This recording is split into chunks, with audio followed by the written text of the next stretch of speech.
கோலி talk Kollywood news. யானை தந்தங்கள் வச்சிருந்ததுனால நடிகர் மோகன்லாலுக்கு பத்மபூஷன் வழங்க எதிர்ப்பு. வீட்டுல யானை தந்தங்கள் வச்சிருந்ததுனால மலையாள நடிகர் மோகன்லாலுக்கு பத்மபூஷன் வழங்க விலங்குகள் பாதுகாப்பு அமைப்பு எதிர்ப்பு தெரிவிச்சிருக்கு.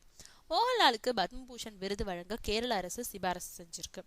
யானை தந்தங்களை பதுக்கியவருக்கு பத்மபூஷன் விருது வழங்குறது நல்லதில்லைன்னு விலங்குகள் பாதுகாப்பு அமைப்பு எதிர்ப்பு தெரிவிச்சிருக்காங்க. இது பத்தி ஜனாதிபதிக்கும் கடிதம் அனுப்பியிருக்காங்க. விலங்குகள் பாதுகாப்பு அமைப்போட செயலாளர் PK வெங்கடாச்சலம் சொல்லும் பொழுது, மோகன்லால் தன்னோட வீட்டுல 13 ஜோடி யானை தந்தங்களை பதுக்கி வச்சிருந்தாரு. யானை தந்தங்கள் வச்சுக்கிறதுக்கு வனத்துறை கிட்ட இருந்து முறையான அனுமதியை அவர் வாங்கல. இந்த வழக்குல மோகன்லால் முக்கிய குற்றவாளியா இருக்காரு. நீதிமன்றத்துல இது தொடர்பான வழக்கு நிலுவையில இருக்கு.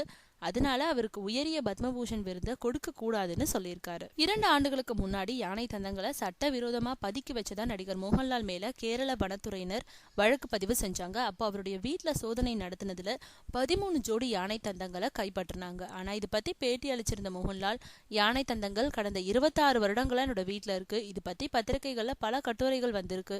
இதுக்கு தேவையான எல்லா ஆவணங்களும் என்கிட்ட இருக்கு. இது சட்ட விரோதமானது அல்லன்னு சொல்லியிருந்தது குறிப்பிடத்தக்கது.